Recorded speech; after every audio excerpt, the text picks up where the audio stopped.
You made it. I made it.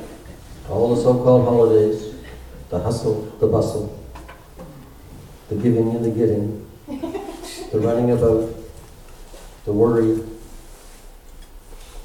parties, present, anxieties. It's all over.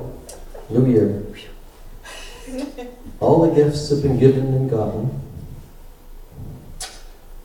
All the presents are bought. Unfortunately, the bills aren't yet in. So what do you do with the presents that you receive? What do you do with them? You know, when my kids were little, one year in particular, Caroline and I went to Halifax to buy them these presents that we thought they'd really like. Wrap them up, put them under the tree.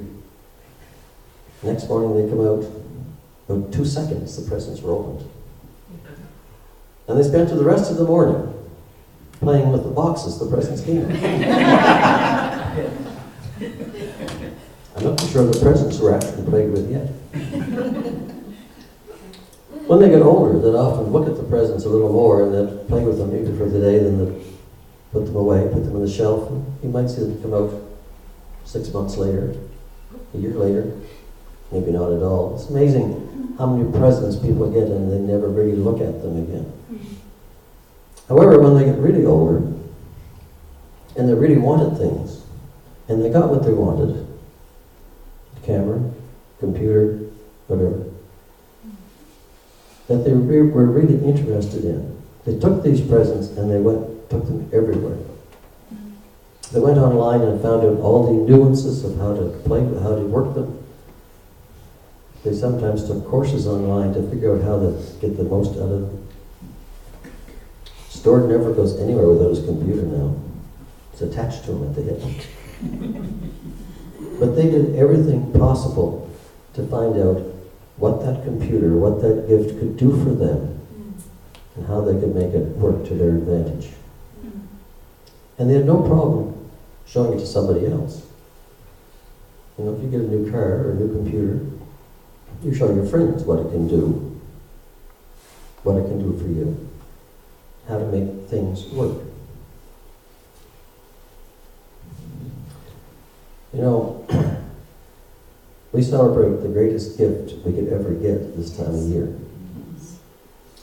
Unfortunately, too many people are still involved only with the trappings, with the tinsel, the trees, the food. All the trappings that surround the gift and ignore the gift completely. They play with everything but the gift. Some other people do pay a little more attention to it. They bring the gift. They bring God out on Christmas and Easter. They dust him off and they bring him there. But that's about it. If you really receive the gift of Christ, you want to show him to people. You want to find out what it's all about. You want to find out what he can do for you and what he wants you to do for him. And that means you've got to look into the manuals. You've got to read the Bible and other books that associate with God. Too many people don't understand or recognize the greatest gift that we've ever received. You know, people sometimes read the Bible. They don't really understand it sometimes, but they read it. And they sort of don't go any further. Back before 200 AD, Clement of Alexandria stated that the Bible has a literal meaning. It has a literal meaning, but to stop at that meaning is like never going beyond a milk-fed infant, never growing up into adulthood. The Bible is an allegory, and it's the deeper meanings that people who really want to know God have to find out. Pastor Webb mentioned the shepherds. The shepherds and the wise men are stories that people read about. But the shepherds really represent the poor, the uneducated, the humble, the downtrodden people of the earth, who God came to first, and who came to him first. In countries where they have very little, they're still coming to him first.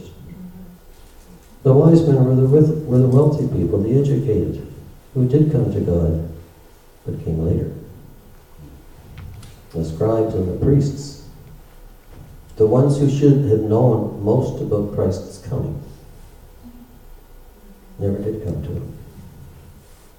There's a lesson here for us all to learn.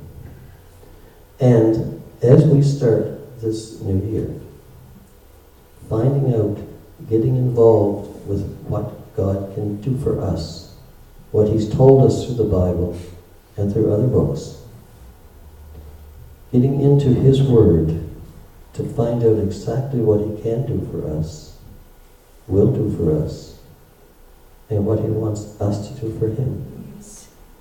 This will show us the true appreciation of the greatest gift anyone could ever receive.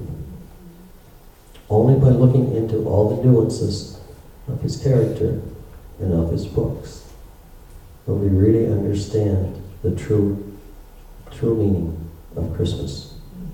As we start a new year, and perhaps this is something we should all the year long think about.